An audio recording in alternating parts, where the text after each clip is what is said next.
Underdog Daily with Badge Bros, Jon and Nez hanging out on the platform of the people. Underdog Fantasy, bit of a makeover to the website. I was just checking that out. There, the browser interface looks a little different now. They're doing some new revamped improvements to the platform.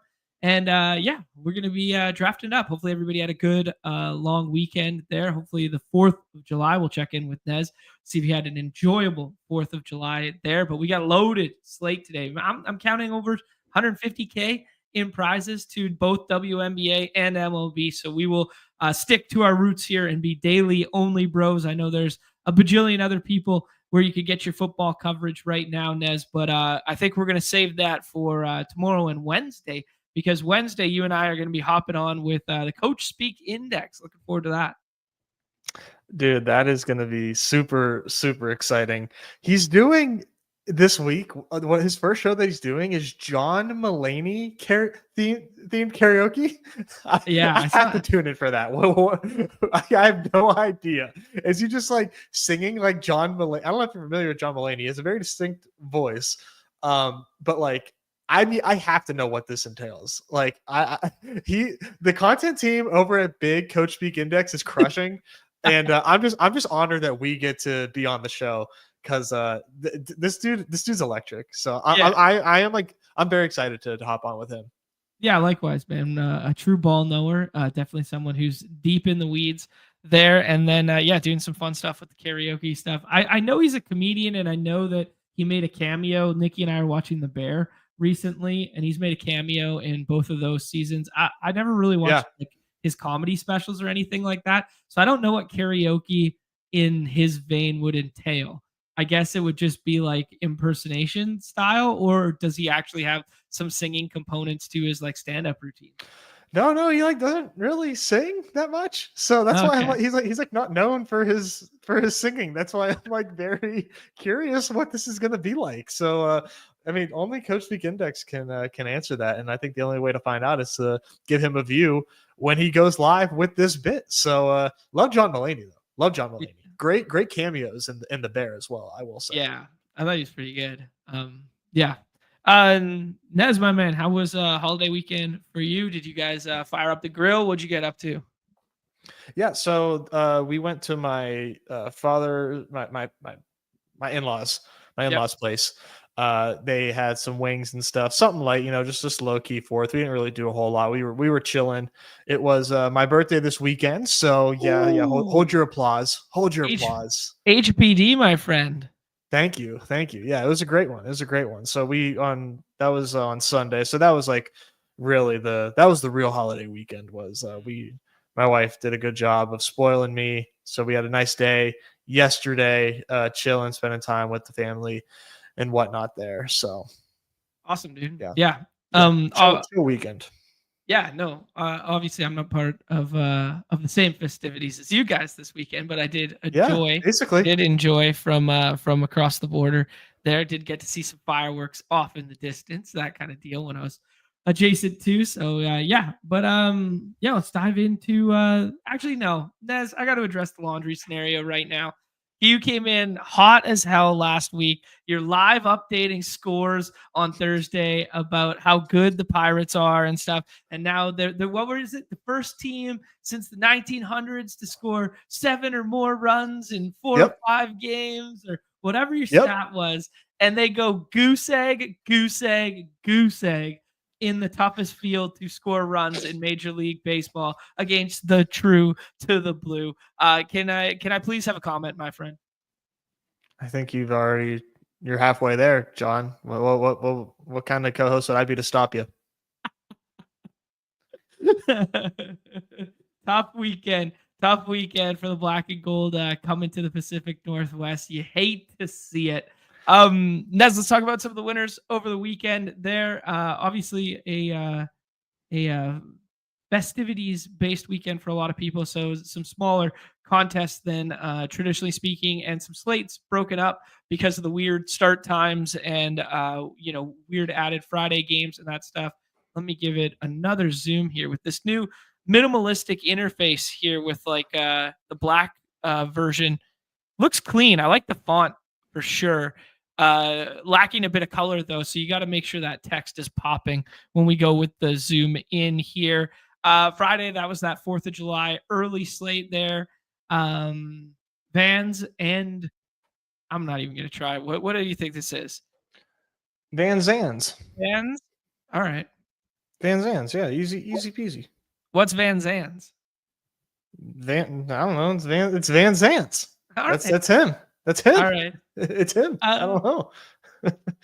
Cal Raleigh continues to put together a monster MVP adjacent campaign here. Michael Bush, dude, the Nugget chef over the weekend had I think it was top 5 OPSs or top 6 OPSs in all of baseball, and Michael Bush is right up there with the likes of all the big dogs this season. So pretty incredible season that he's putting together for a guy who was a tack on to your Chicago stacks for free in the last round of the Dinger there. So good to see there. Colin Rea was pitcher you needed here, but it was really that Cubs stack. It kind of pained me because I stacked the shit out of the Cubs on the Thursday slate, and then they fell flat on their face and scored 1 run in an extra innings ball game, and then they went nuke on the Friday there. Yeah.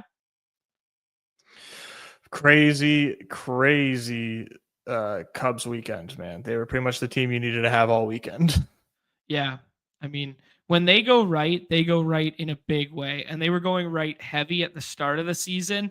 Then there was a little bit of a lull in the middle. And then we got some crazy wind games at Wrigley there when they were playing against Seattle, but none of them were on the main slate. So we didn't benefit from them. And now we're starting to benefit from them again here. Yeah. The Cubs thing was weird because like they didn't even have like strong wins either. I'm pretty sure. I mean, I wasn't like totally tapped in, so like kind of it was just a shellacking of the Cardinals, which you hate to see the NLC friendly fire. Yeah, friendly fire. Van Zandt Brothers founded Leonard Skinner from our guy Melch in here. Okay. Okay, maybe some Leonard Skinner fan. All right, yeah, maybe a little Tuesday's gone out here. What do we think? Yeah, could be. That's a good pull. That's a good pull. Yeah, we'll roll with that. Nez, I only had the early slate from Friday. If you have the evening one, we'll look in a second there. I also had the early one from Saturday there. Daytime Diamond. Shout out to RM40 here, who ripped this one. Max Scherzer, you did not need pitching. This was the day in which you needed that onslaught Mets stuff. Pete Alonso, Lindor coming to life to go alongside Soto's Player of the Month in June. There was also, I think it was a Nugget Chef tweet this morning there from Jay Hay that was, we've talked about it ad nauseum on the program of how the ceilings of Soto has not lined up with the ceiling of the Mets other hitters and vice versa. And he did it in a graph of Pete Alonso versus Juan Soto's OPS. And basically like his highest points here and his highest points here. And then they slowly come like this kind of deal. Yeah. Yeah, it's pretty funny. But the Mets will be fine. They put a beat down on the Yankees, man. Yeah. Did they ever? And George Springer, man, dude is one of the only dudes left in baseball born in the 80s. Position player, everyday position players. And they pulled up a graphic of all the players born in the 80s who and broken down by home runs that are currently playing right now. And he leads all home run hitters for dudes born in the 80s left in the big leagues. Makes me feel old as shit as one of those born in the 80s dudes there, but he leads all home runs for those old guys. I think it was Freddie Freeman who was next, and then I can't remember who else was on the list. I'm surprised he has more home runs than Freeman.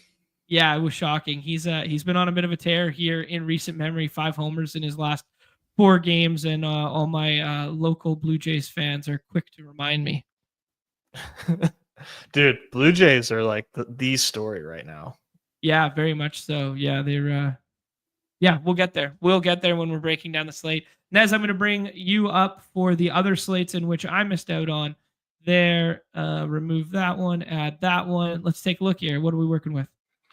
All right, this is the Saturday after dark slate, Mm. where we got Power Man 34 and our guy Ooh. Noah. Oh, go ahead. No, I was just gonna say, let's make sure we don't miss Friday main after, because you got some good ones into the Friday main below too. Oh yeah, okay.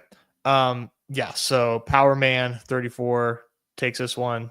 The Logan Webb against the Athletics.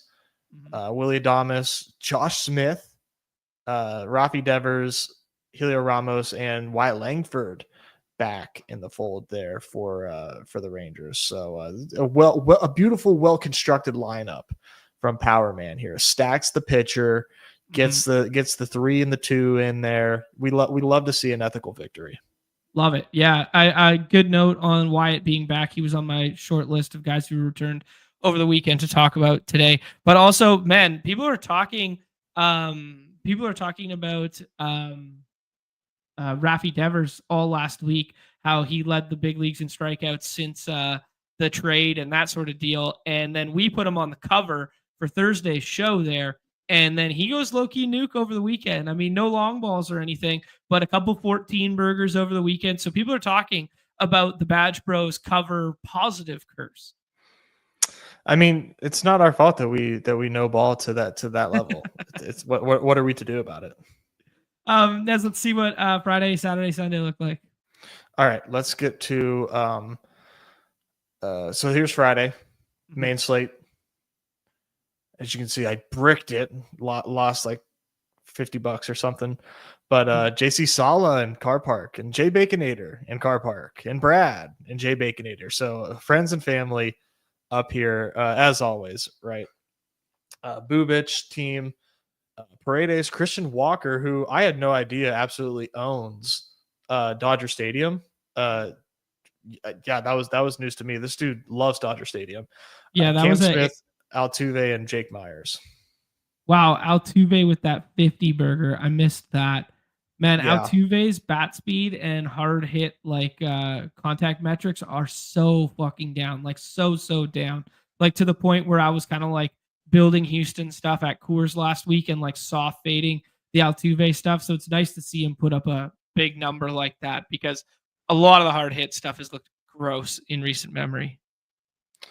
yeah, I was definitely off him. Didn't really see him as a ceiling guy much anymore this season. But yeah, the onslaught got home for sure. I was more so on like the Cam Smith, Paredes, and Myers play there.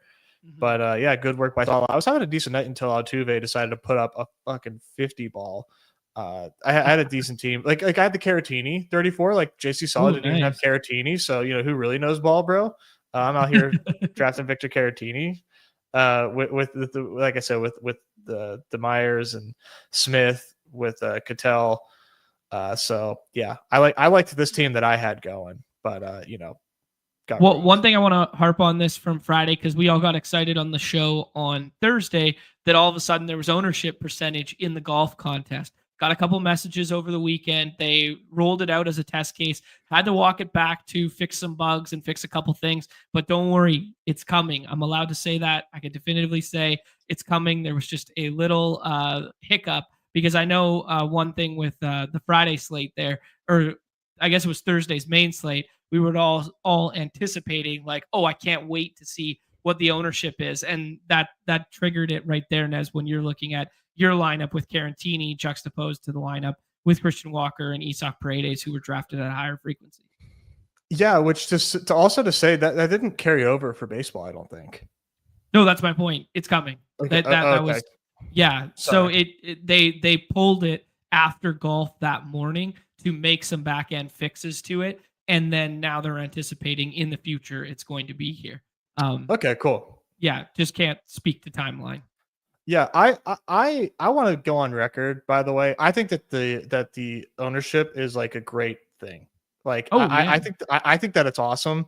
And you know, I've never been one to like as I've gotten older in these games, I have started to care more about the edge. But at the end of the day, we do a show, and I try to look smart and get things right and tell people what I think are my best plays. I'm not worried about edges being gone because, people are seeing that winners have low drafted players. Like, I don't think that's anything to worry about. I just wanted to go on record and saying that because, I've seen takes to the contrary, and I think that's fair. You can have your take. I just personally am not worried about my edge being gone because, like, the quiet part is now being said out loud.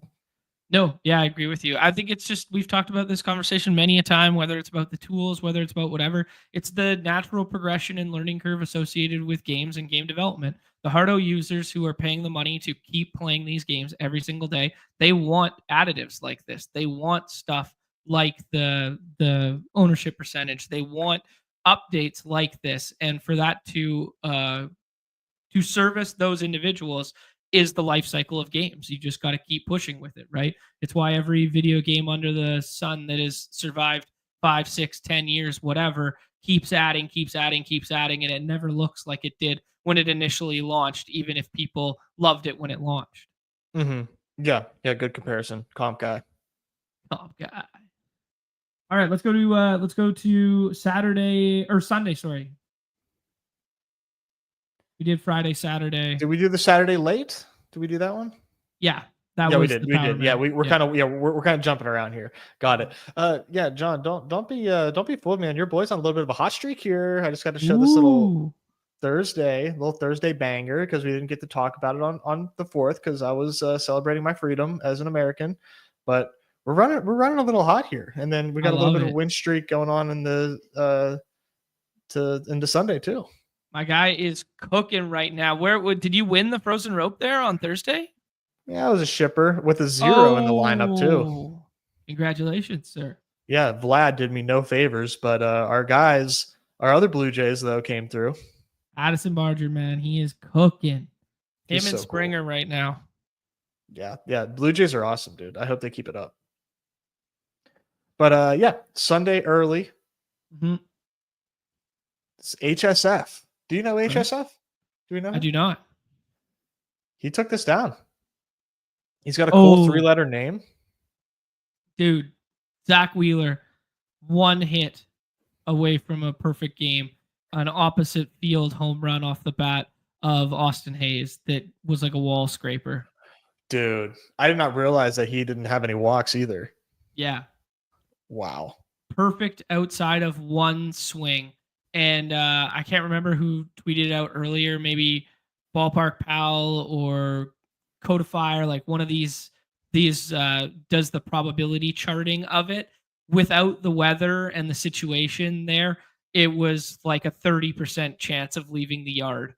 And then did it overlaid all yards and then did it with the weather boost and stuff and gets it to 70. Yeah, the wind aided home run that got it. It was Ballpark Pal. There you go. That's brutal, man. We need somebody else to pitch a perfect game because it's just not right that Domingo Germán is the last pitcher to ever throw a perfect game. We need to hurry up and turn the page on that. But yeah, Daytime Diamond here. Shout out HSF. Our guy DeMelch, I know he's hangs around here as well. Also had a nice day too. There he is. Coors did well for him that day. Love it. Let's go, Melch. Second place, Melch. Yeah, that was the Coors slate. I don't think I played it too much. Mm-hmm. I was once again on Toronto. I had a ton of Bo Bichette, and then I had some swaps here. Chase swap from Barger, and a Moniak swap from Freeman. So nice. Better be lucky than good on that. Good stuff. And then main slate on Sunday here. Snuck into 4th. I don't know. I went to bed and I was not in 4th. I don't know what did it to sneak me in. I'm guessing it was Soderdong or Adames, obviously. But what was the Kirby? Yeah, Kirby win bonus stuff. Was that a day game? That was earlier. Yeah, that was early. Yeah. Okay. There's a big time discrepancy, and then Athletics and San Francisco were the last game. But yeah, Chris once again, dude. Chris is crushing this season. Absolutely. Cubs on Cubs shit that everybody was talking about again. Keens versus Kirby, sick. Yeah. Awesome, Nico man. Being the guy you needed was tilting for sure. Oh yeah, Nico Horner. I was reading some stuff over the weekend. Low-key been hot recently. Last month or so, he's been like really nice with it. The problem with like Nico Horner is he's the epitome of a guy that I never want to play, where he's like even less speed and hitting lower in the order than like Steven Kwan. You know what I mean? It's like he's a hit tool guy. He's Jacob Wilson, but low in the order kind of vibe, you know? Yeah, he's a terrible he's a terrible play, but he heats up every year Yeah. in late June, early July. He always comes to life. He didn't have a home run for like 60 something games, and then he hit 3 in like 2 weeks or something. He needs that wind. He needs that Wrigley wind at his back. I mean, he needs that in like in And in an act of God. Like, dude does not hit home runs. It's not his game. All right, Nez, let's move on off, as Easy alluding to, the beautiful Black and Yellow Dog app. Let's move on off the beautiful Black and Yellow Dog app, and we will find our way to the Unabated interface here for the first segment of the program here, doing the MLB rundown. Interesting slate, dude. 9-game slate here. There we go. 9-game slate here that we're working with some chalk that does not feel all warm and fuzzy to click, because you are chasing that Coors dream, but not at Coors Field. Best 2 hitting conditions weather-wise look like Great American Small Park and look like Fenway. A little bit of a hat tip to the pitching in both of those games as well, adding to those. But outside of, 3-4 teams on this slate with like a 5 implied total, shit is really pitching late in my opinion. Like, even the pitchers that aren't getting drafted right now look like they would be getting drafted on a different slate kind of deal, right? So it does look like a decent pitching one, but I think we can find some contrarian spots to get to today. I think today is awesome, man. I think today is like one of the most fun slates that we've had in a minute. And obviously, coming off a nice weekend, you'll think every slate looks good, but I really do think that this slate has some really fun opportunities. Yeah, no, couldn't agree with you more there, dude. It's there is something cool when, like, I'm not going to argue that like Boston isn't good chalk against like Austin Garmer with a bunch of righties, with the wind blowing out, with hot temperatures. But like, that's not the same thing as like the Dodgers at Coors, or that's not the same thing as Yankees in Small Park versus Brady Singer or something like this, right? So like, when I look at this slate, when I see fragile chalk at the top, like a scorching hot Trevor Story in a revenge game here, or Romy Gonzalez and Rob Refsnyder, like these pinch hit platoon risk guys as like stone cold chalk, I do get quite excited.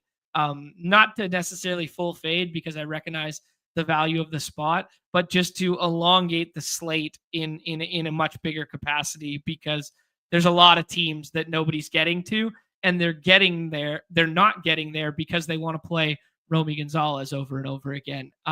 It's not because they're playing Aaron Judge over and over again. Yeah, I mean, I will say, it's not Dodgers at Coors, but I mean, like, it's pretty damn close. It's pretty damn close with the wind blowing to the monster, against Gomber. It's pretty effing close.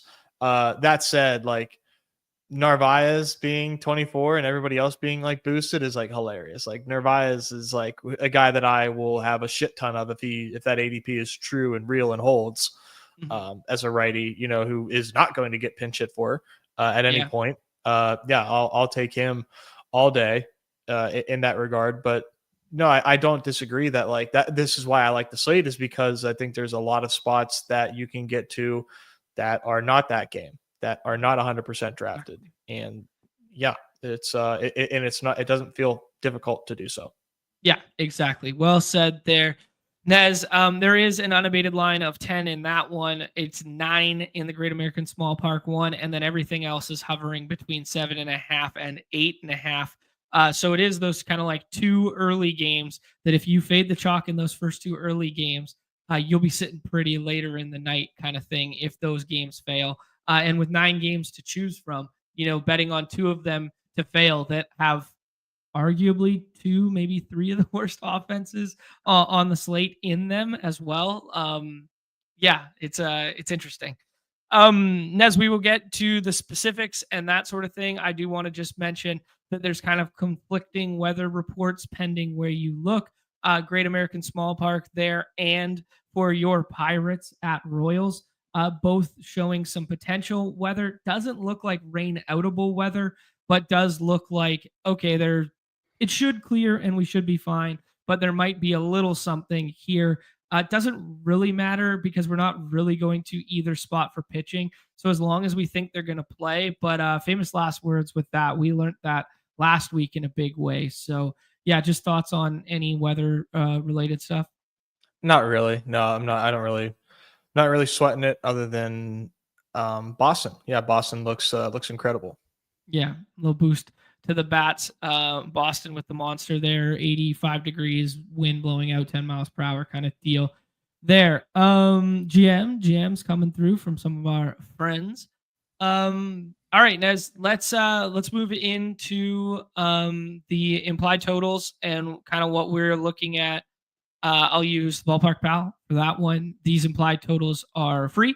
Some of their other stuff is paywalled content, but these are free, so no harm in sharing it with everybody there. As we looked at before there, dude, these first, 4 teams in the first 2 games, almost 5, and then pushing above 5, and then everybody else falling short of that outside of the Blue Jays. So what's your immediate reaction to that, Nez?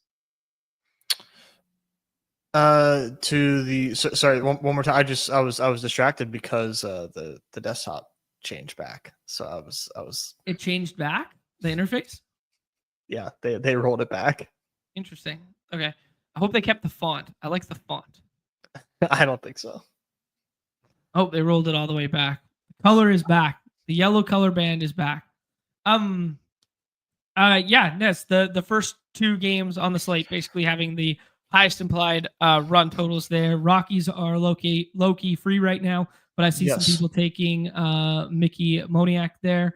And then, Boston goes every single draft, sometimes upwards of 10 guys getting drafted because people are speculating on if it's going to be Nate Maton at the top or if it's going to be Abraham Toro mixed in there. So they're going a bunch there. And then the Reds outside of Ellie, not really getting drafted every single time. And then Miami, a team that I was kind of pounding this morning. That was my favorite spot on the slate here relative to ADP. So thoughts on those first kind of like 4 groupings?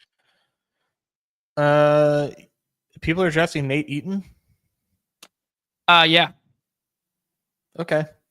Yeah. He let off a couple times over the weekend and that sort of thing. So I think some people are speculating the fact that he's going to lead off again. Okay. Yeah. I like the Reds game a lot because I like Miami in this one, who's another team that's just completely overlooked. And I like the power bats for Miami that you can get to. That just like completely, like I said, just way overlooked. So I'm having a lot of fun wish casting the Miami bats there. The Reds are also like not a bad price either. Like obviously Ellie's a premium, but his stack partner's basically free. And this game totals essentially at run total essentially at a 5 or at a 10. So both of these offenses I'm highly interested in. Yeah, cool. Yeah, that was kind of my first takeaway this morning, where I was like, whoa, yeah, these guys are underrepresented. So I really like Jesus Sanchez today. Ramirez has been great all year in terms of power. Yeah, some Kyle Stowers, that kind of deal. If you want to mix in some Connor Norby and Otto Lopez, it was kind of the spot that I was gravitating toward. Let's talk about some of these other ones. It's going to be a pitching duel for that Brewers versus Dodgers matchup, and Dodgers lineup might be quite watered down today. There's 3 guys with Q tags in that one that may or may not play. I believe it's Kike Hernandez, Teo, and Tommy Edmonds. So not sure what the Dodgers lineup will look like today, but you could get a little bit of a watered down iteration of their lineup if you get like Rushing and Conforto and whoever else in there instead. You get Rojas in there in one of the infield slots, and that starts looking a little bit better for Freddie Peralta. So maybe that's why Dodgers run total looks a little down. What other teams are kind of popping out to you? You kind of talked about the Blue Jays a little bit, but definitely the Blue Jays against the White Sox here. Their ADP seemed pretty manageable once again, which is just like very funny to me. Yep. So that's going to be a team that I definitely queue up and slam autos for. I'm a little surprised the Dodgers run total isn't higher, but Freddie Peralta respect is definitely in play here. I'm gonna draft some Dodgers because they're easy to stack, but that is shocking to kind of see. It makes me kind of a little less excited about them.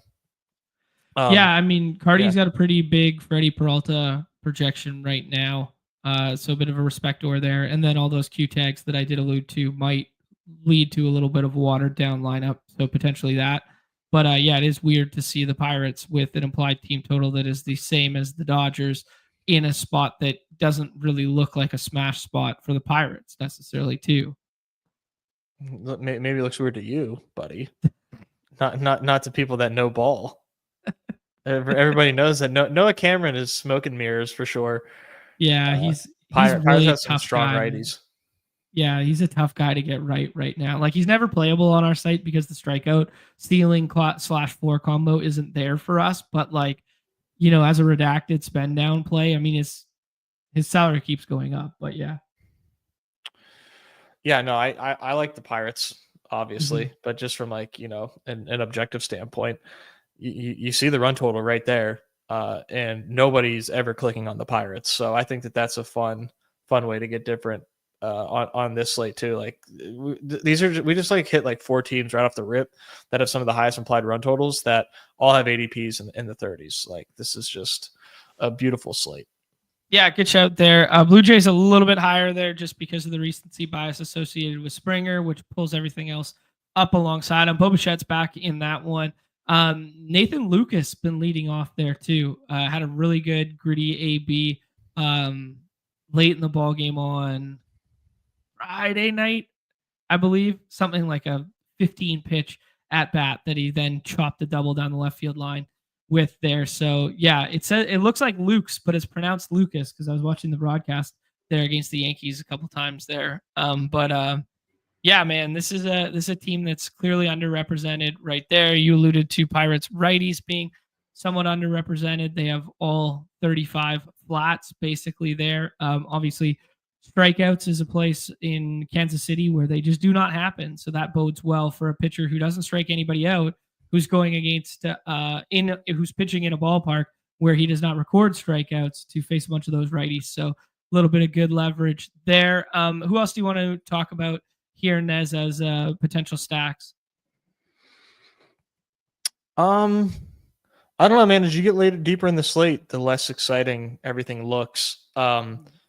We get Yu Darvish back today. I think it's his first game back. Yeah, yep. Up against Zach Gallen. Not a good place to hit, but I think both of these pitchers seem vulnerable. Okay. So I would probably stack both D-backs and Padres here. And then, Guardians and Astros, we don't have a good run total there. Colton Gordon, lefty, but, Guardians against lefties are not necessarily the move. But they've been like I don't know, John. I think it might be time to play the motherfucking hits. Wow. Okay. All right. Let's segue in the program here. We are going to the Pick'em lobbies here, and we are looking up what a little. It warms my heart that there's definitely people that are like, "What the hell is he talking about? Why is he and like where is he going? Like how did he know what was happening so quickly?" We got a little bit of burgers and fries to cook up here, both in smash spots today. One thing I was going to say about the Toronto stuff with Sean Burke. Sean Burke reverse splits, guys. The righties actually look really nice, but I'm down to do a little Addison in here as well. Some burger and fries right here. No promos in the little gift basket for me. But you know what, Nez? I was cooking up a couple little home run plays that I liked before this as well. And I'm gonna put this one in the chat for everyone. Tate, David Fry's terrible. All he does is punch out. Actually, he won us a 38x pick'em because we're fucking smarter than everybody else, buddy. So get ready to learn Crawford boxes, buddy. Get ready to learn lefty killer Crawford boxes, pal. Let's run this one twice, dude. Burger and fries and burger and fries, who is another dude who has the handedness advantage, a lefty killer against Kikuchi there. We're going to run the Barger and fries and the burger and fries today. It is so funny. I just don't. I wasn't really keeping up with David Fry's season so far. Yeah, he's only got 2 home runs. He was on the IL. Okay, he was on the IL for a lot. He's only got 2 home runs on the season. Yeah, it hasn't been great for David Fry. I'm still gonna draft him. Oh yeah, come on. This is how we win. How are you gonna get even on David Fry if you don't play David Fry? That's what they're saying. That's what many are saying. That was fun. That was fun that your mind went there right away. Well done. Yeah, Nez, let's go back to some of those totals there. Astros have been low-key scorching hot. As you guys saw, one of those onslaught stacks won a slate there, but they get Tanner Bybee today and get a full right-handed lineup against Bybee, which doesn't look amazing. You could play the Angels as double bubble off of DeGrom there if you just want to chase home runs, because we've talked about it so much with the Angels that they actually hit righties better than lefties this year, even though it's only a 1-year sample, and that seems weird. But if they run into a couple home runs, they're bang bust in terms of like the Cubs, the Yankees, like that, the Athletics. They're in that mold where it's like if they score three or 4 runs, it's most likely going to be via the long ball or someone having like one isolated day with good power. They're not like this scratch and claw, chisel across runs offense that like the Guardians are, for instance. So if you want to play the double bubble, by all means. Yeah, that's a good shout. I was definitely not really going there at first. And probably rightfully so, dude. But if you wanted to play like a 2-man, like a Neto and Trout, or Adele and Trout, or Adele and Neto, like the way in which they get home is just a couple swings. So that's always bullish there. Yeah, kind of off Milwaukee today, just in general. They lost Rhys Hoskins. That was in my notes over the weekend as well. So that lineup looking a little bit worse, just in general. Yeah, let me see what else I had written down here for a half second. We had Lucas moving to leadoff spot. We had the Q tags. Yeah, and then just guys who returned over the weekend as well, Bryce Harper and Corbin Carroll.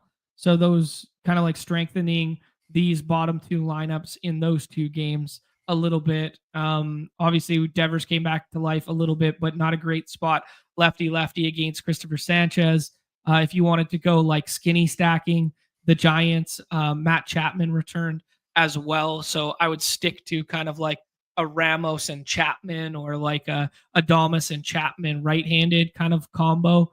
But yeah, nothing overly enticing. No, definitely not back there. No. Very much eyeing up the first half of our slate here. Yeah, and so is the field, Nez. So it's going to be a classic, like how much leverage do you want to try and introduce in bad spots or not? Let's do the rankings, man. Let's do pitcher. As I alluded to earlier, I think it's quite a strong pitching slate, even though it is 9 games. Those obviously tend to be a bit stronger, but I do think there is like even like the bad pitchers in parentheses, like they don't have as many warts as we normally would want in trying to attack them. So I do think it is a pretty good pitching slate, and that's kind of reflected in the run totals right now. Yeah, I would agree with that. I have like the top 5 I feel great about. Okay. After that, it is sort of like a little more up in the air. I think there's a pretty solid like top 6 actually. Okay. Well, let's break that down for the people. Is Jacob deGrom your SB1? Yeah, Yeah, he is. He's just pitching really well. Like I don't think he's like a high K upside guy that maybe other people potentially are kind of thinking. Okay. Just because I like lefties for strikeouts more against the Angels, but DeGrom has been so good. And he does have the platoon advantage being a right-hander against these mostly right-handed Angels. So yeah, I do like DeGrom today the most. Okay. Cool. Yeah, I'm in lockstep with you there. It's awesome to just see Jacob DeGrom having such a nice resurgent season and doing so well and managing his workload in doing so. Like so many of these 85, 90 pitch outings that he's still getting 6 innings and quality starts. And like he's just becoming a pitcher opposed to like a flamethrower who used to go out Hmm. there and just like, oh, I'm going immaculate inning every damn time with 102 miles per hour down your throat. It's nice to see him kind of like this next evolution of him that'll keep him around for multiple years, kind of like the Justin Verlander career arc with the Astros, kind of like the second half of that. I feel like Jacob DeGrom could replicate that. Like he still throws like 96, 97, and he can reach back and find it when he wants it. But I want to see this guy in the postseason again at some point in the future. Yeah, no, really well said. I would say the same thing that he really did just kind of like become a pitcher, you know. Mhm. This next grouping, I mean, I could fight you on it. Yamamoto versus Sanchez. I like them both as the next two on the slate here. I could mix and match these ones all over the place, but given the way ADP is, I guess Yamamoto is second. Do you feel that he's second for you? I think I like Sanchez more. Yeah, me too. I think I do too, man. Um, sorry, 1 second. Bria can't find his Mellows Binky. um, It's a problem. But no, yeah, I mean I like this spot way more. Not maybe not way more, but I like the spot more for Sanchez. Being a lefty against these Giants is a good thing. Um, and yeah, obviously he gets a park advantage as well compared to Yamamoto, which isn't in like a great pitch place to pitch. It's not terrible in Milwaukee, but obviously San Francisco much better place to pitch. Yeah, absolutely. Yeah, you're a little bit scared. Like, Devers lefty's fine, but like Ramos, Flores, Chapman, and Adames, like they all hit lefties, decently or at least traditionally, dating back. Have Ramos and Chapman this year in particular better than, Adames and stuff like that. But after that, not much in that lineup striking fear into my heart for Sanchez. Good ground ball guy with the strikeout rate has been up this year comparatively. Mm-hmm. Yeah, no, he's having a great season. Yeah. I mean, dude, so many of that. Him, Ranger Suarez, and Wheeler, like that staff is just all around. Phillies looking every bit of the class of the National League East kind of thing. Mm-hmm. Yeah, they look great. Yeah, and getting Harper back now too. Okay, let's then talk about this next grouping because I do think there is kind of like three guys and then a line in the sand, pending which projection model you look at, guys. Like Cardi, for instance, has fractions of points Yamamoto ahead of DeGrom and then has a huge gap between those top two and Sanchez. If you look at some other industry leaders, Sanchez follows up to the top there. So, pending where you look, you're going to get different results. I think those three are kind of interchangeable, and I'm willing to wait for the cheapest of the bunch with Christopher Sanchez there. Let's talk about the next kind of batch of 3, 4, whatever you want to pull up there. Is Kikuchi it for you? Is it Barrios versus the White Sox? What do you like? Yeah, Kikuchi for sure Okay. is 4 for me. Believer in the newfound strikeout rate? Yeah, man, he's been pitching really really well. And these Rangers aren't super dangerous against left-handed pitching, or at least they haven't been so far this season. You do if you're going recency bias. Obviously, Simeon and Garcia look like they've completely regained their form, but on the whole, lefties have been getting to the Rangers pretty nicely, and Kikuchi also in great form right now. So yeah, I trust Kikuchi here today. Cool.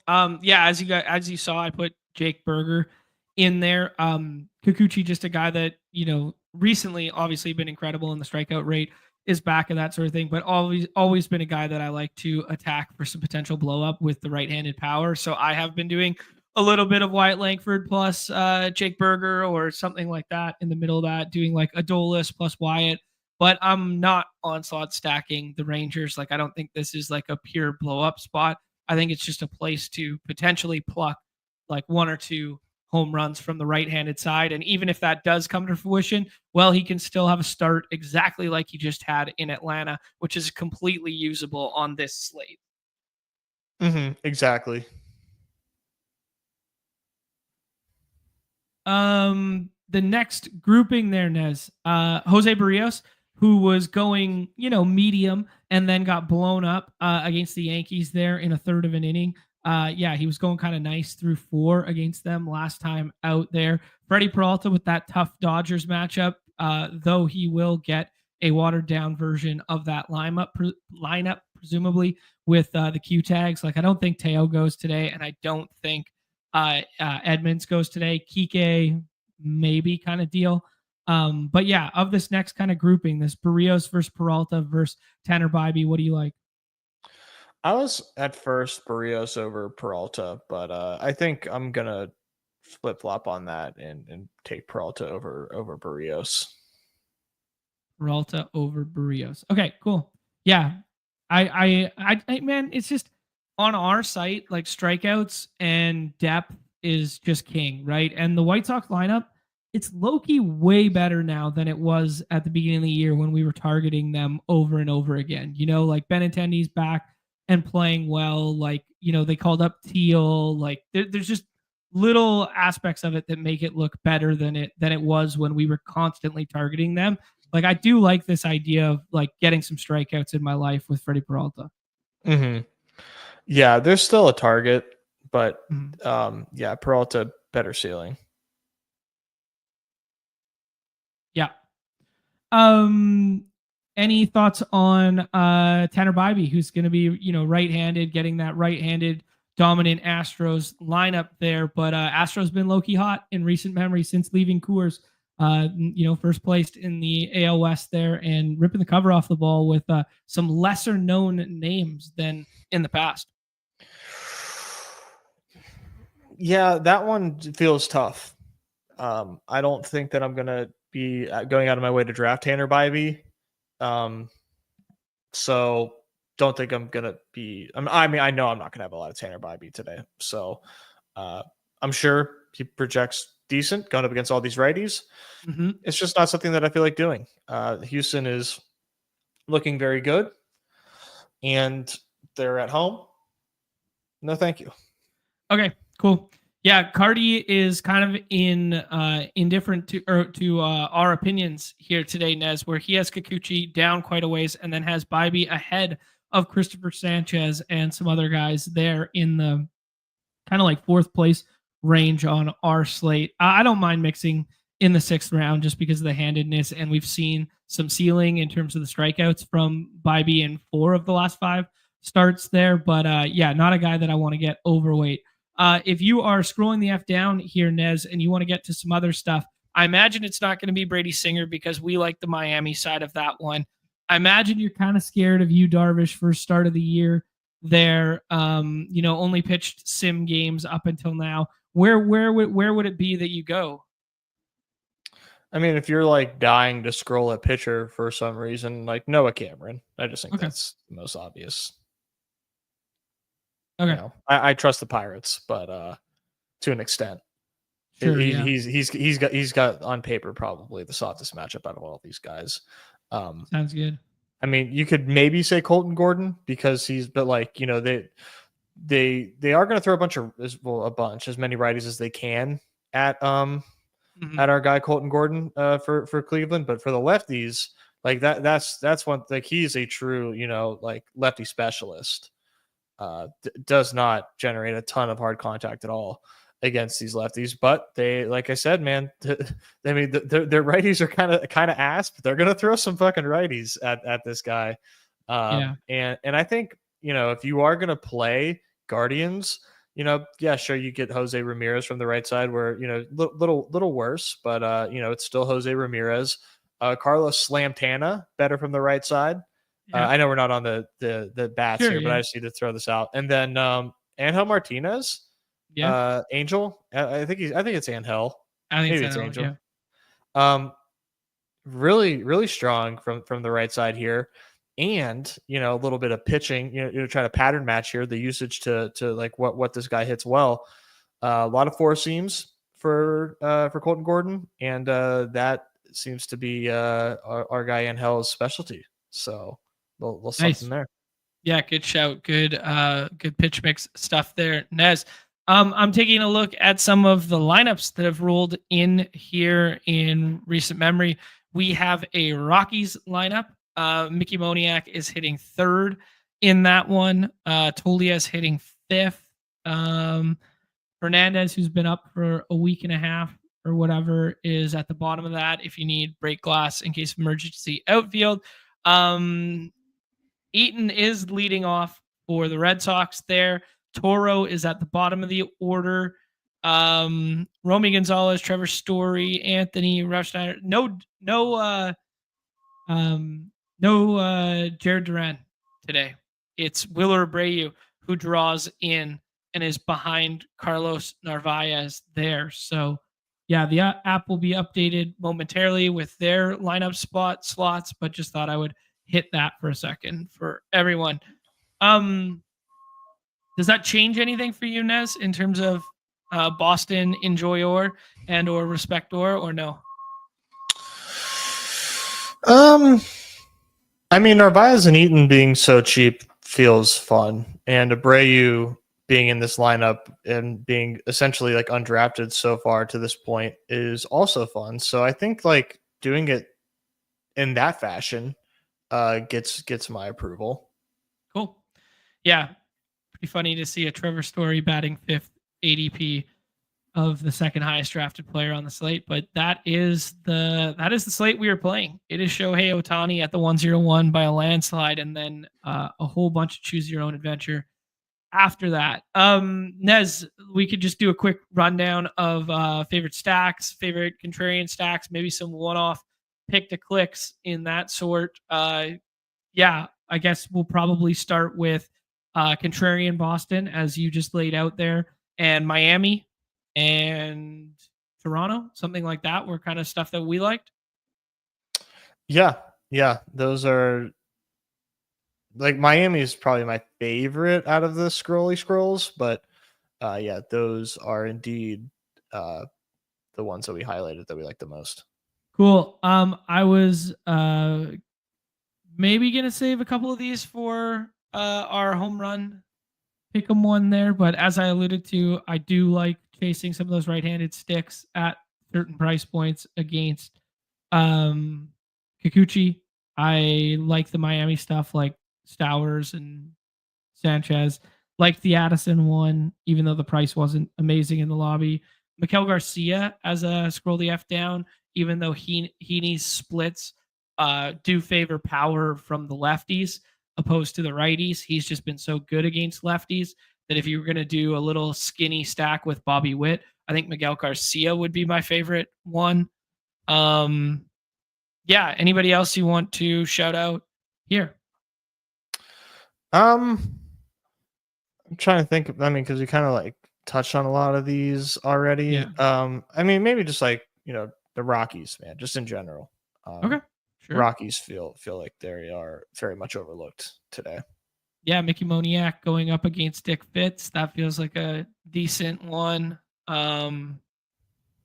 Yeah. Any love for you? You said getting to bats in the San Diego game there. Anyone in particular that San Diego and Arizona there that you want to get to that looks nice to you?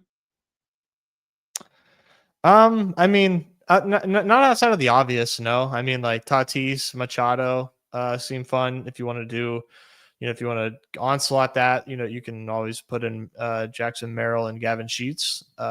Feel free, or even a Crone zone. I mean, you can really get to the Padres in a number of ways, and probably smart given the way Gallen looks. And then D-backs for me, it's just, usual suspects. Carroll, Marte, even though it's from his worst side. Eugenio and Naylor are what I would look at. Cool. If you had to venture a guess who the highest projected player on the slate is, courtesy of the Bad Axe, who do you think it would be? Is it Bobby Witt? It is not Bobby Witt. He's number 2, and they're both ahead of Shohei Ohtani. You know the answer. Vlad. Love it. I love it, dude. Love it so much. Oh, I love me some Vlad every day. All right, Nez, that was a pretty good synopsis there. Let's hop in here and see what it ends up looking like on the fly. I've done 12 of them thus far. We got Colorado and Detroit from the Melcher saying there. Detroit not on our slate, so don't really care about that one. Just interesting to note that Colt Keith leading off again, and we touched on the Rockies one a couple of minutes ago. Basically exactly what we expected, except for Moniak sitting third instead of leadoff. Kind of was hoping for a leadoff Moniak, but doesn't really matter. Moniak and Goodman as a 2-man skinny stack feels really nice. Yeah, I would just load up on Rockies in general. Okay, you like Rockies today? Oh yeah, yeah. In that park, that weather, that pitcher, absolutely. Yeah. Sounds good to me, dude. Some right-handed pop to rip it on over the monster. Took the words right out of my mouth. There you go. I'm sure that's exactly how you would say it. It was, yeah. Yeah, I'm trying to think. There's obviously creative ways to get to the good spots today. Willer Abreu and Maton being a potential way of doing so. I say Maton every time instead of Eaton, because I think of Nick Maton, who used to lead off first. Oh my God, it's pissing me off. I said it twice now. Eaton feels okay. Nez, how do we want to attack this one? I think we want to do Ellie. Okay, sure. I'm down. What are you going to say? I was just saying, let's get fucking crazy with it and take Christopher Sanchez and just be like, that's our SP1, and then build from there. Yeah, I think SP in the second round is the move, but you could watch the lobby, see what people do. But yeah, I like these. I like these pitchers. I probably wouldn't mess around too much. Sounds good. Yeah, well, people don't forget, eh? People don't forget. Nez was poo-pooing them. John made it seem like Eaton had like a 15 ADP. I wasn't in the streets like that. Clay dropping by. Happy belated to Nez Daniel. Thank you, Clay. You're my goat. 23 years old. That's right. What John said. Nezzy, I didn't tell you. The boys took gold at police and fire games this weekend. Salute to our servicemen. To our local servicemen. Strange that it was in Alabama. Yeah, it just rotates. It was in Winnipeg a couple years ago. It was, yeah. But there's a bunch of different unfortunate rotation. Yeah, unfortunate rotation there. That there's a bunch of different sports in it. Nez, here we go. We could take 2 of the Bat X's highest projected players. We could start scrolling for some contrarian stuff. What do you like? I would probably just windmill it in with Bobby Witt. Okay, sounds good. We'll have some fun in a second, but I mean, let's just enjoy this. All right. I know it's not going to be super, super unique, but we'll make this work. See what some of our friends in here are building out. We got Ricky in here. We got Chris. Aren 69-1, Seedmeister. Taking Machado right after Ricky takes Tatis is just fucking beautiful. Diabolical, Chris. Diabolical. That's why this dude is crushing, because he's He does things like this. He's playing got defense. hate in his heart. Hate in his heart. All right, Nez, where's your mind going here? Is it going to some of that Miami stuff that we liked? Is it going to some of that Colorado stuff we liked? I think we just stack both of these guys up and then take a one off, and we don't have to do that right now. We can take a pitcher right now if you prefer. Okay, who do you like? I like Kikuchi, or if you want to do Vlad, then we could stack. But let's do Vlad. Okay. I like this idea. Well, I forgot we'd need it. We're gonna have to stack. We'll have to double stack Ellie or something, or Vlad. Yeah. Yeah. So I was thinking Michael. Yeah, Michael goes with the Bobby Witt stuff. Mm-hmm. Yeah, it got away from me. Nate Eaton goes there with Romy Gonzalez. That's the kind of day it is, guys. Romy and Nate Eaton skinnies. I still disavow Nate Eaton, but I'm gonna have some. Oh yeah. Anytime you're leading off in the highest total on the slate, doesn't feel bad. But I don't think he's been pinch hit for yet, though. But if there was I'd have to go look. But like Jared Durant coming off the bench today, like he's hitting for somebody, and he ain't hitting for Willer or Roman Anthony because they're both left-handed already. So he's hitting for someone. Yeah, exactly. And he's still getting drafted. Reminder, don't draft him. Nez, Friedel's fine. You like TJ? Yeah. Okay. Will Benson in play today too? Yeah. Yeah, that's a good idea. That would be the contrarian piece here. I got another one. Okay. I like what I've been seeing out of the kid from my eye test. He's going to be leading off today. What team does he play for? He's a stack partner for Vladimir.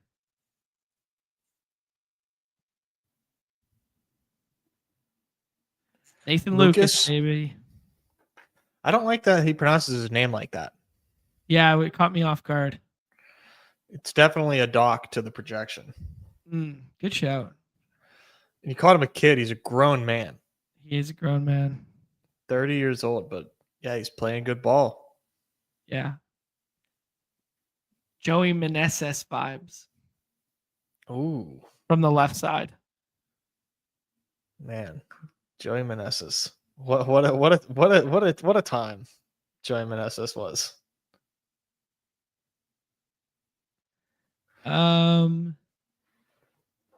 Oh, he was pinch hit for yesterday. Okay, yeah. So Adam Eaton's son, Nate Eaton, fully made up. He is definitely the biggest pinch hit risk in the world for Jaron Duran to come in there. Better take him in the third round. It's going to be Ref Schneider or Romy or him. And now that kind of looks pretty clean. Sure does. Because he's going to play third. Romy's going to play second. You can move Toro to third.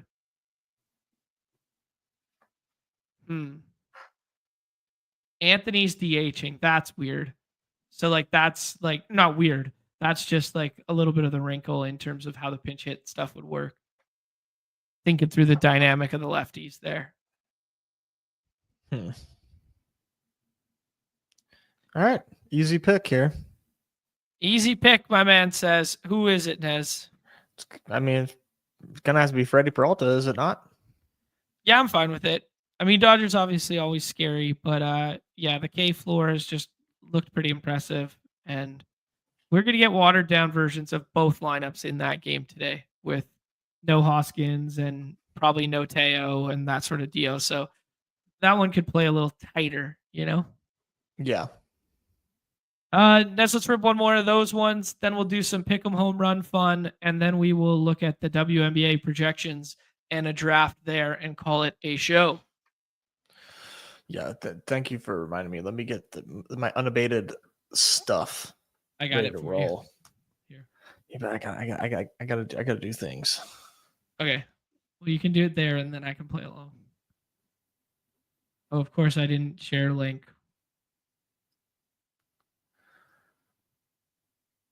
Yeah, we kind of talked a little bit before we went live, but yeah, the WNBA slate is definitely tough with all these injuries right now. But that's why we're gonna help everybody out. Yeah, for sure. Maybe save that alpha for the top here because even I am not as in tune with it as you were there. So you got some good nuggets for the people that we will lead the WNBA stuff with. Yeah. Yes. Our guy Evan's correct. Never Alyssa Thomas.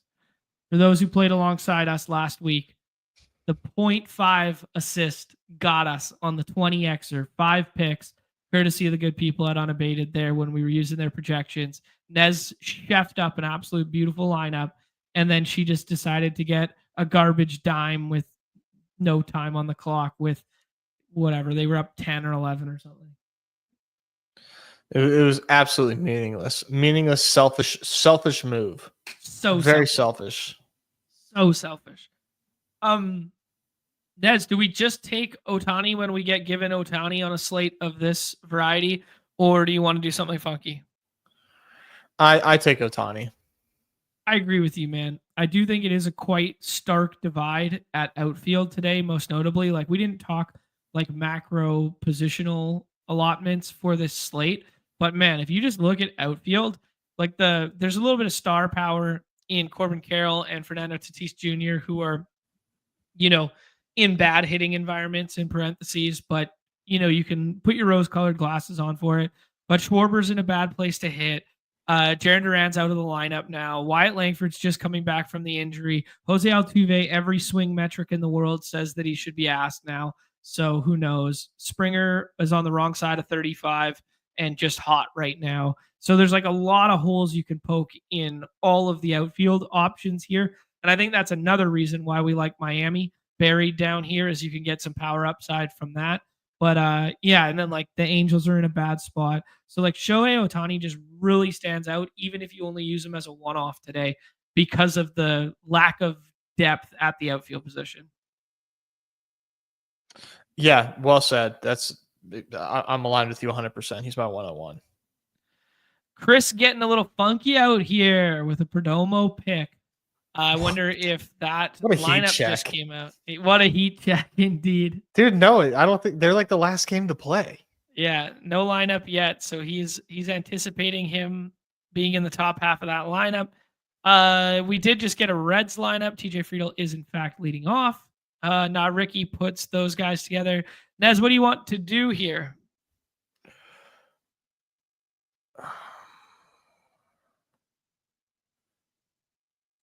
Can we maybe take a picture? I want to do a fun, maybe a Miami stack here. All right, I'm good with it. We didn't have to do it there, but we were short on time. We know that DeGrom had already been selected here, which means we could have done whatever we wanted, and then still got Kikuchi here. Trackis, our guy, is building out contrarian Philadelphia. Looks like someone's setting up San Diego. Someone's setting up Arizona. Crazy Russian doing the same start in which we had. Who's your favorite Miami bat today, Nez? Stowers. Ooh, I like Jesus Sanchez a little bit more, but yes, well, I like both. Good thing we can get them both. Yep. Now Ricky going for this Boston onslaught. Another day in which like you're dealing with poor chalk in parentheses, where it's like, as I alluded to at the top of the program, it's not, these big premium name teams with first round dinger slate talent on them kind of thing. It's easier to assemble the 5-man GM on a slate like today. So just be mindful. Like if you do build out hitters 1 through 5 on like Boston, like I was able to get it in my like 3rd draft, So it's like, it's open to everybody. You'll be holding hands with everyone if you win with that. Yeah, I don't. Maybe I should care more about that. Me personally, if I can get it in my portfolio and it's like there and I want it, like and if it presented itself to me in a draft, I would do it at least once. Like that's Yeah, me sure. me Yeah. personally. I'm going to be drafting a decent amount as well, so I guess like there is that aspect to it. But like, yeah, I don't know. Like, is it bad that like a good onslaught is easy to get? I that's a tough question. Yeah. Interesting stuff. Trackers goes with the Colorado stuff. We could continue this Miami stuff. Who's your favorite Miami infield bat? Uh, Probably Norby. Do Or it. no, Augustine. I apologize, Augustine, and then Fine. Norby. So we're gonna build a 4-1 here. That would be my suggestion on this one. What do you think? Do you want to do a one off? I think I'd rather do a one-off. Yeah. It's on you. All right. Yeah. So Awen in the chat here. Perdomo's interesting. Why not take Corbin first? Like he's building out the onslaught without Corbin Carroll in it. So he takes Jake McCarthy instead. Jake McCarthy's been back for about 2 weeks now, something like that. Decent power speed combo. I don't have the skill to do that, man. I'm always building out my onslaughts with like the best players available, like always. I'm always doing that. So I know that there's a lot of success in ignoring, who's the highest projected player in your onslaught. But my brain doesn't really allow me to do that.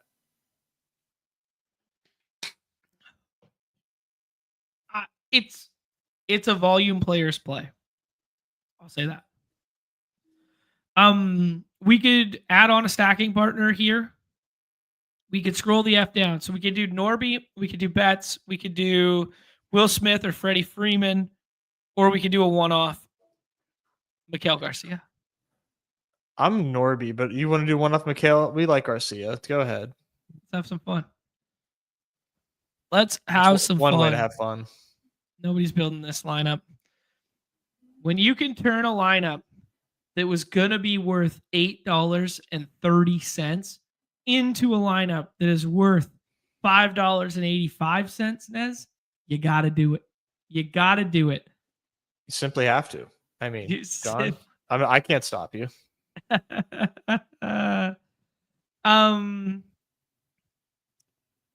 the hoops guys. The hoops guys like ADP too much. Awen can't get there because he likes ADP too much. Nez, let's go to the pick'em lobbies here and take a look at the home run. We already did the burger and fries and the Barger and fries. We said we were going to run it back at some point in time when they were in positive matchups, and today looks like that day. I think both of us really like Miami. Let's take a peek there. And the pick'em lobbies are reflecting how we feel against Miami. A 2-2 for Sanchez, less than 2 for Kyle Stowers. Like Connor Norby's only getting a 315. Like this is bullish for us drafting them in our contest. A little less bullish for chasing them in our pick'em lobbies. Yeah. Yeah, that's not what you want to see, right? Right. Let me see here. Willer Abreu, who's buried and lefty, is still getting a 258. I think that's interesting. Not to play in our pick'em lobby. I think that's interesting to counterbalance with what's going on in our draft lobbies right now. Mm-hmm. What's Nick Gonzalez? 4.32 against a lefty in a bad place to hit homers. But what if? What if he connects? It's a good point. What if he does? Ballpark Pal has it as the second worst park to hit homers today. Yeah, I don't disagree. I don't think it's my favorite place to hit home runs. But if you're giving me that multiplier, I'm gonna have no choice but to try a little something. Do you like I'm it more? I'm gonna try a little something on it. Do you like it more than Henry Davis? Like, not guaranteed that Henry Davis would be in the lineup today, but yeah, I like it more than Henry Davis. Nick Gonzalez is probably hitting higher in the lineup, right? Like he'll probably hit 4 or 3. He's like one of their best hitters right now. Him and Kutch, hilariously. We didn't talk about the White Sox at all. I do think they're a little bit of interesting double bubble leverage to get to some 3-man stacks. Just because Barrios is going so frequently as SP5, and Benintendi, Talkman, Vargas is like pretty underrepresented and pretty nice. Plus, you can add in like Teal. Like I like Teal. No, I fully agree. I think Barrios, recent form right now is everybody, myself included, just kind of off Yeah. the White Sox, but I think you're absolutely right. They got one of their top prospects up now in Colson Montgomery too. Big power from the left side playing shortstop. So like, strengthens that lineup. I'm not sure he's in our player pool for drafts today, but like, not that I'd want to draft him necessarily, but just interesting to note, like kind of like strengthening that lineup compared to what it was at the beginning of the season. Yeah. Yeah. Like you said, man, like ever since they got rid of Toolshed, they've kind of been been nice. Esteury Ruiz will probably play baseball today as well. Wow. I mean, they probably go with Conforto, but yeah, he's on his resurgence tour right now with the Dodgers. I mean, man, the Dodgers get Mondesi or get like some of these guys that we loved for fantasy like 5 years ago. If you just get them to the Dodgers, they're all going to succeed, man. They're all back, right? How many games has Ruiz played so far? 3 or 4. Yeah. He played over the weekend. He had a pretty big spot with a runner on in the bottom of the 8th in a 6-4 ball game yesterday against Hader. And Hader made him look exactly as you'd expect him to make him look. Yeah. It might have been the 9th even. I can't remember. I just put that ball game on for a half second on Saturday afternoon when I got home. Actually, speaking of Saturday afternoon, ran into famous YouTube celebrity Swift, fellow Underdog partner, just roaming. There's a big, they shut down 10 blocks in my old neighborhood in Kitts there in Vancouver. They shut down 10 blocks, outdoor beer gardens, 5 music stages, and then just, outdoor spin classes, outdoor everything, like all this free food and stuff like that. And just ran out to Swift in the wild. It was cool. Nice kid. Yeah. Yeah. That's awesome. Yeah. That was cool that you got to say hey to him. I'm thinking about some other names here, Nez. What else is jumping out for you? I like Carlos Santana. This is a full Pirates playing the GD hits, ex Pirates plus Pirates. Santana with the Crawford boxes. I was going to suggest a little game correlation there with Miguel Garcia, but we could use Garcia in something else too. So there's Nick Gonzalez and Carlos Santana as a home run. And then I kind of want to use Garcia, even though I alluded to we don't have anything for him. I'm going to hit a refresh here and see if we get one. Because I do think the lineup just came out. But I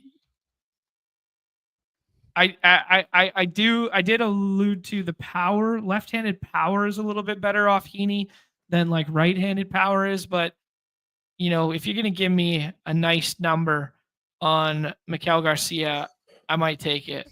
A 4.6? Does that tickle your interest? Yeah, let's play that. A 4.6 there.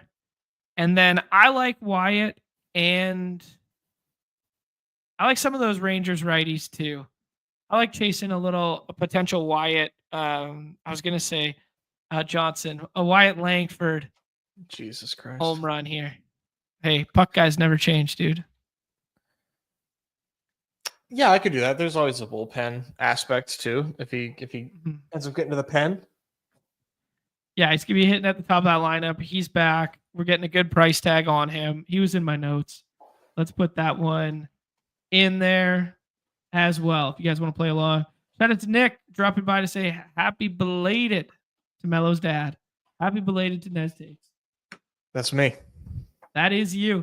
All right, Nez. Everybody has been dying for the WNBA Alpha.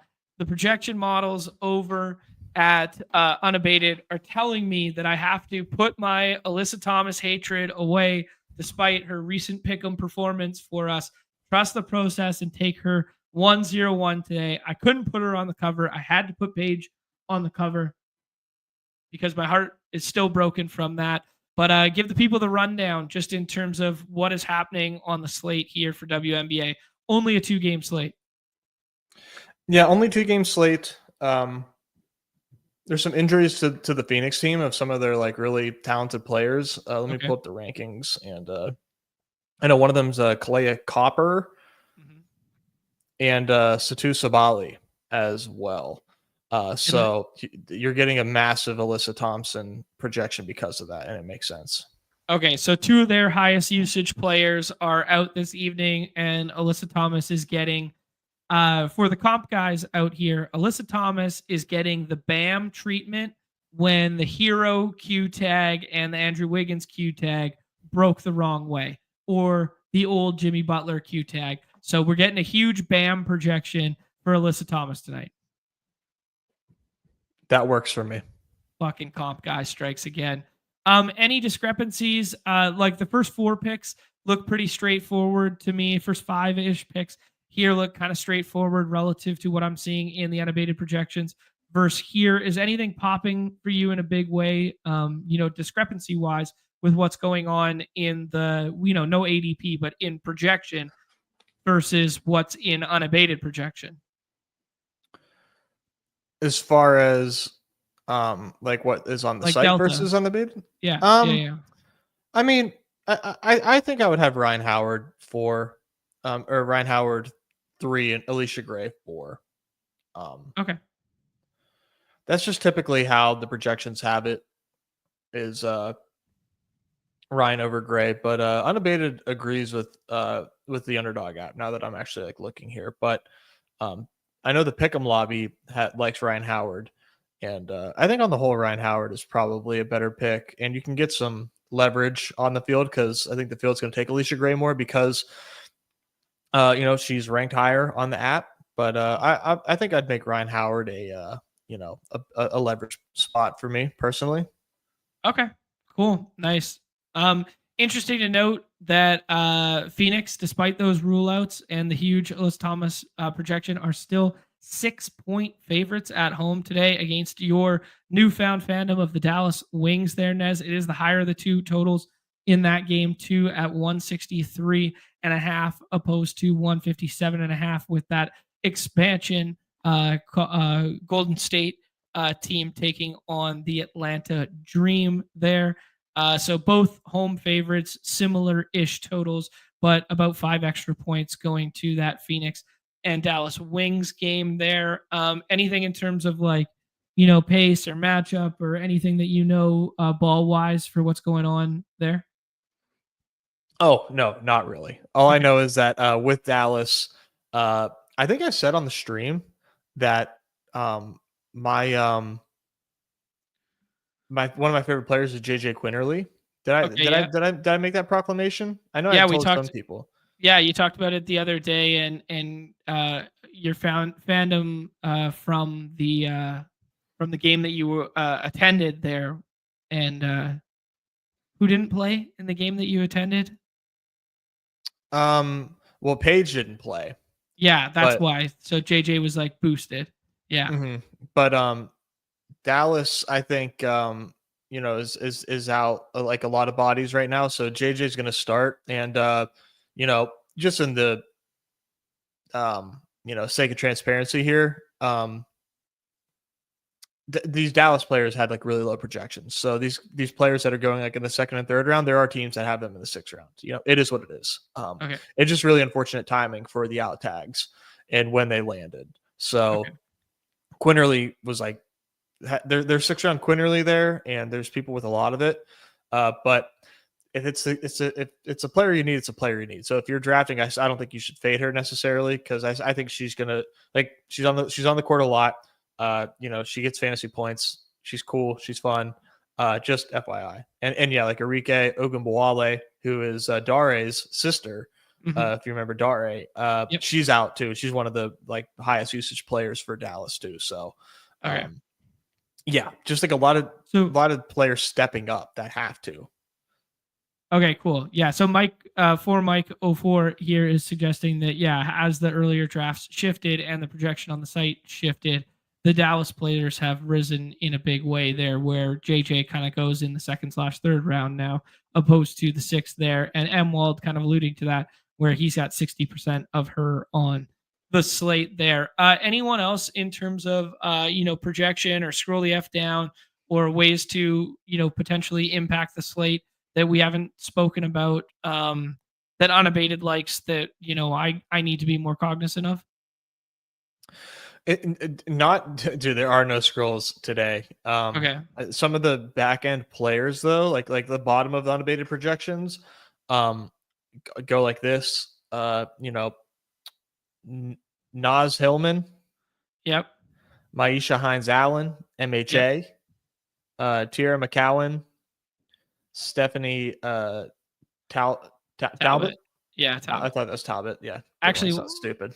knew a girl IRL named Stephanie Talbot. Is it her? I wish. Let's see here. Monique Billings. Where does Yep. Monique She's right show up? behind Talbot. Yeah. Yeah, they don't. She doesn't have great projection. Like, there's a bit of a fall off. Like, as far as that goes, Monique is definitely like the last of the scroll the F downs, I think, today. Okay. Sounds good to me. Why is Brittany Griner so low in terms of projection? I always thought she could ball. Yeah, she's definitely just like not that same player right now. Doesn't accumulate fantasy points like she used to. Okay. That sounds good. Yeah, 21.1 there, similar projection on Unabated. Just a name that kind of stood out in that range where I was like, oh, interesting. She's 34 now. So, Wow. I mean, Yeah. she's getting up there in age. That makes me feel old. All right, Nez, the top in here. Check out Griner's box scores. They're all in the 20s. Interesting. Yeah. She I don't know the NBA comp to her, but yeah, just straight 20 balls. Yeah. We got some true WNBA sickos in here. Fear My Turtle, Nick, and Respooked all hanging out here. So tough room here, Nez. Tough room. Yeah, this will tell us a lot. Yeah, we're going to learn on the fly here. Emwald said he's got an embarrassing amount of Griner as well right now. So Emwald Knight is JJ plus Brittany Griner, basically. You'll know. You'll see him up there. Sure will. I'm gonna check out the pick'ems just to prep while we do this draft here. And I'll steer you right with the projections. Sounds good to me. Sammy Whitcomb, that's a fun name. Yeah, she's gonna have to save me tonight. You like Sammy this evening? Yeah, that's gonna be probably my biggest stand. Okay.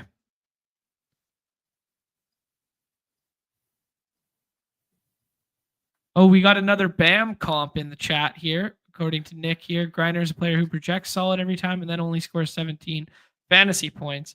Nez, Ryan Howard goes at 3 there, kind of as you were alluding to, which means we're going to have this Brianna Jones and Alicia Gray pairing that seems pretty chalky, unless we want to do something crazy. I think you take Gray, and then if we want to like mix it up, we could take Isaiah James. All right. Just a little less replicated of a combo there. Yeah, and maybe better for ceiling outcomes, like rather than taking 2 teammates. Sure, yeah. Good point.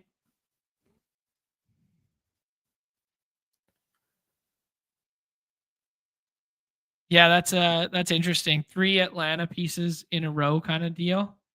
Respooked fading the double Atlanta narrative as well. Takes Kayla Thornton. Wow, GM Nick. Yeah. Henny and Penny rolling through asking, how's the dingers going? I haven't looked in a little bit. Maybe we'll do a little segment on that later this week. Wednesday, guys, is going to be a simulcast show. Obviously, we have Off and On the Clock tomorrow. Then there'll be a members only stream for baseball.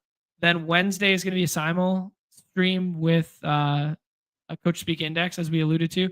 Nez, we're up on the clock here. Sammy Whitcomb comes back to us if we want that. I have no idea how to say the next name. And yeah, who else do you like? I'm Sammy here. Okay. And let's see here. Wow. So Westblad's there. Geisel Soder. I think we just do her. Geisel Soder nailed it. Projected for 32 minutes, according to Unabated, a center from the wings there. She seems like a low usage, high minutes player. In terms of fantasy point per minute, she is considerably lower than some of the other players around her, but she's kind of projecting right in this same tier. That checks out. Mike suggesting that Gray plus Howard was possible once upon a time at that 1-4, that 4-5 pick there. Ghost AF said she won her a slate. Win me a slate. There we go. Let's go. Good juju. So we need. Ghost also say 20 from Griner feels fine on a slate like today with the uncertainty around the wings and Volk's rotation. Makes sense. Yeah. That's what I'm seeing. Don't pretend to be an expert in this sphere, but using the projections at Unabated and just kind of looking at how they've allotted minutes here, that checks out in a big way. Kind of a classic postseason NBA dynamic here where you're taking, do you want the projectable minutes or do you want the ceiling shot upside and hope they fall into minutes? Kind of your evergreen discourse when it comes to basketball. Yeah, this is definitely just kind of like taking what you can get here. Dude, let's go scrolling 20. Here. Jesus Christ. There's nowhere to scroll. Hines Allen, that feels like a good one. And then you said Stephanie Talbot, good omen. Once knew a Stephanie Talbot. Let's get it. All right, let's go. This is how you win. This is how you win. You kidding me? I'm not going to win replicating the same combos as everybody else. Of course not. Why would you ever do that? Exactly. Hines Allen, baby. All right, fun squad, dude. Gray, James, Whitcomb, the last name we can't pronounce. Grishol, Soder, MHA, and Talbot. That is some absolute hoopers. We got a Mac selection as a scroll. We got a Brown selection with the last one there. Good, clean fun. We'll see how it goes. Yeah. Best of luck to people at WNBA. All right, Nez, let's close down the program with a WNBA pick'em sanctioned by the good people at Unabated. There, you guys still can get WNBA projections over there, some of the best in the business. Link in the description below, 20% off those bad boys with promo code BADGE at sign up. Nez, you've been chefing. You've been cooking up behind the scenes here. Where's my first play? It's an unfortunate one, but we're going to go Paige Becker's lower points and rebounds. Man, like the kid just wanted to have some fun tonight. All right. I know. Points and rebounds lower for Dallas, despite the uptick in usage tonight and the fact that she's going to be going 1 and 2 in every draft today. We have to fade my favorite rookie, Paige Beckers. All right. What's next? We got another lower here. This is going to be a Tiffany Hayes lower points and rebounds as well. There isn't a ton of edges, but these are the best. Okay, lower points and rebounds at that 18.5 there. And then lastly, you're going to love this one. You're going to love this one. And of course, this is our first hire. Okay, nice. Jordan with an I. Oh, I know her. Oh, Canada. Oh, Canada, buds. Of course, we're taking a higher on Oh, Canada here. Which stat in particular do you like? The points. Just straight up points. Jordan, Canada, bringing it home for a good nation here. 50 hard-earned USD gets you 325 with that 6.5 WNBA cooked up, unabated, sanctioned. Boom. And then let's do one more with the fantasy points. Okay. Because like those don't show up on the on the edge, but we can see them though. We can do the math on our own here. Okay. So we're gonna go back. Man, I hate fading Page, but we're fading Page. All right, we're telling a story here tonight. Yeah, these are all fantasy points. So we're fading Page fantasy points. And then the two hires that we like are Alicia Gray, higher fantasy points. Okay. And then yours truly, Brittany Griner, higher fantasy points. Ooh, okay. What is it, 17 and a bit? 20? All right. 20.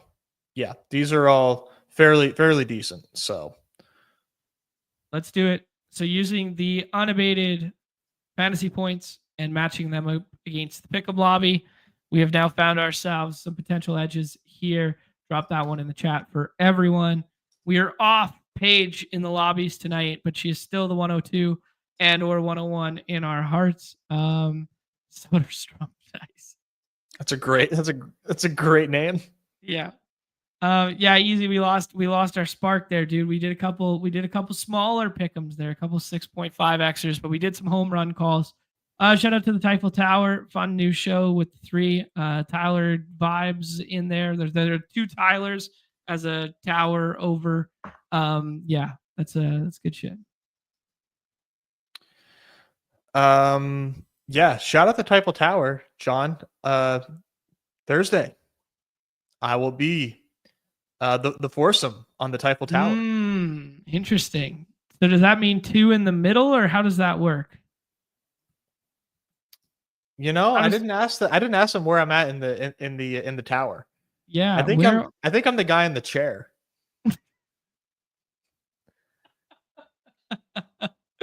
Oh, good. In the corner. In the corner. Nez will be joining the Typhel Tower program on Thursday. The boys are overworked. Nez overworked. He's doing all the shows there. You love to see it. All right, guys, back tomorrow, off and on the clock, and a members only baseball stream to break down that slate tomorrow. That's 1:30 p.m. Eastern time there. And then on Wednesday, we're going to do a double simulcast, still in the same time slot, 2 p.m. Eastern there, alongside Coach Speak Index. Going to be drafting 3 BBM teams. I think it's going to be I draft one, then we draft one together, then Nez drafts one, or something like that. I think that's the vibe that we're going with, right, Nez? Yeah, that's what he suggested. So I think that's how we're gonna. Okay, cool. Who knows? Maybe we'll all draft them together. Who knows? But that's the vibe for the show. So you're gonna have yourself a big 3 draft marathon from the bros there. And then Thursday, back to regular scheduled programming where we will do some football and some baseball, and Nez will join the Typhel Tower from the Cuck chair. All right, everybody's favorite time on the show. Good luck in your MLB stuff this evening. Good luck in your WNBA stuff this evening as well. Any final words for the people, Nez? No, I will see you in these MLB lobbies. Hopefully, I can get in these drafts and be cognizant of them. Otherwise, I'm probably just going to be ripping some autos. But a lot of fun stacks to get to, man. This MLB slate is gonna fill with absolute ease. It's 240. We're 33% full. Let's do right by Numi. Yeah, that's gonna be a layup. Classic day where you kind of want to see some lineups too after a Monday, like start of all these new series, like that sort of thing. People are back waiting their drafts right now. I can feel it. Also, check out the good people at Unabated. Help us cook up those pick'ems and the WNBA projections and the beautiful interface in which we navigate the basketball, or in the other season we navigate the basketball lobbies there, but we navigate the baseball ones alongside them there too.